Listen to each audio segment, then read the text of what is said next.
Hi friends, welcome to സ്നേഹ ഫുഡിലോട്ട് എല്ലാവർക്കും സ്വാഗതം. ഇന്നത്തെ റെസിപ്പി പടുവളങ്ങ റോസ്റ്റാണ് തയ്യാറാക്കാൻ പോകുന്നത്. പുതിയതായിട്ട് എൻ്റെ വീഡിയോ കാണുന്നവരാണെങ്കിൽ സപ്പോർട്ട് ചെയ്യാൻ ലൈക്ക് ചെയ്യാനും മറക്കല്ല. അപ്പോൾ എങ്ങനെ തയ്യാറാക്കുന്നത് നമുക്ക് നോക്കാം. ആദ്യം തന്നെ പടുവളങ്ങ 3 എണ്ണമാണ് ഇവിടെ എടുത്തിരിക്കുന്നത്. ചെറുതായിട്ട് ചൊറിച്ചിൽ വരുന്നവർക്ക് ഇത് ചെറുതായിട്ടൊന്ന് ഇതേപോലെ ഒന്ന് ചെത്തി കൊടുക്കാം. അതിനുശേഷം ചെറുതായി നീളത്തിലായിട്ട് കട്ട് ചെയ്ത് വെക്കാം.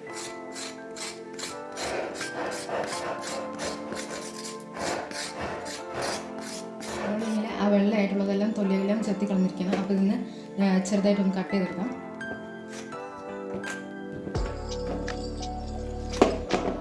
ഇനി ഇത് നീളത്തിൽ വെച്ച് അരിഞ്ഞതിന് ശേഷം അതിലുള്ള പഞ്ഞ്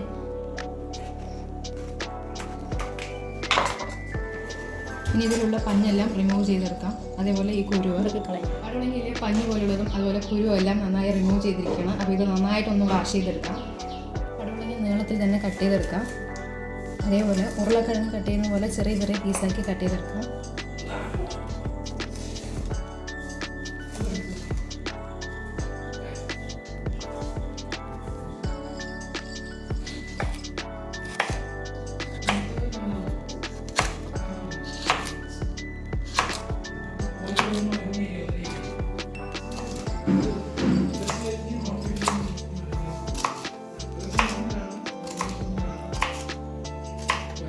കട്ട് ചെയ്തിരിക്കുകയാണ്. അപ്പോൾ ഇനി തയ്യാറാക്കി കൊടുക്കാം.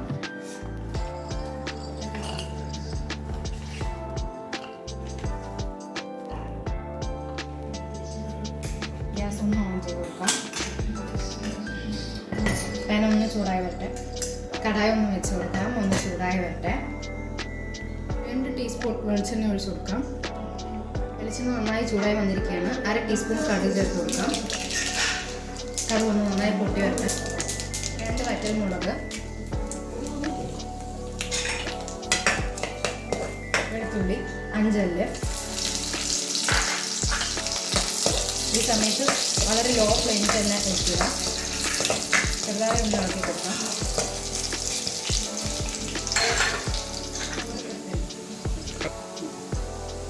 തോരപ്പരിപ്പ് 1 ടീസ്പൂൺ,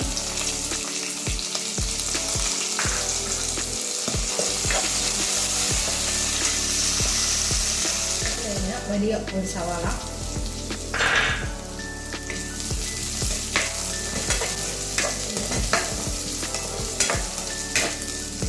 ഇതൊന്ന് നന്നായി ഒന്ന് വഴഞ്ഞു വരട്ടെ.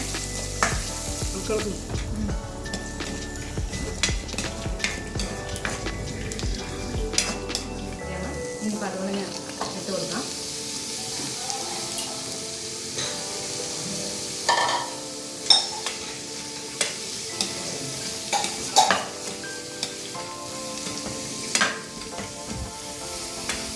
ഇതിലേക്ക് മുളക് പൊടി ചേർത്ത് കൊടുക്കാം. 1/2 ടീസ്പൂൺ മുളക് പൊടി, അതേപോലെ 1/2 ടീസ്പൂൺ മല്ലിപ്പൊടി,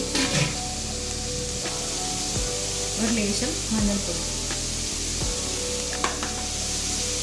ഇനി ഇതിലേക്ക് മസാലയായിട്ട് ഗരം മസാല ചേർത്തിരിക്കുന്നത് 1/2 ടീസ്പൂൺ.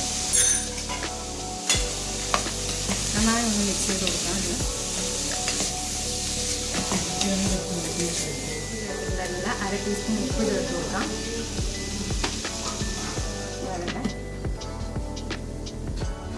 പടുവളങ്ങ അപ്പോൾ തയ്യാറായിട്ട് ഒന്ന് നോക്കാം.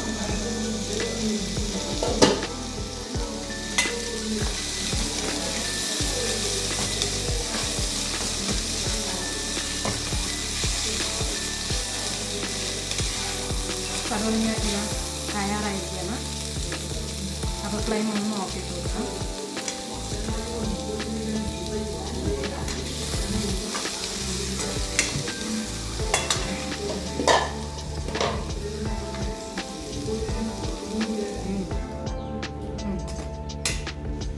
അപ്പോൾ ഇനി ഇത് സെർവിങ് പ്ലേറ്റിലോട്ട് മാറ്റാം.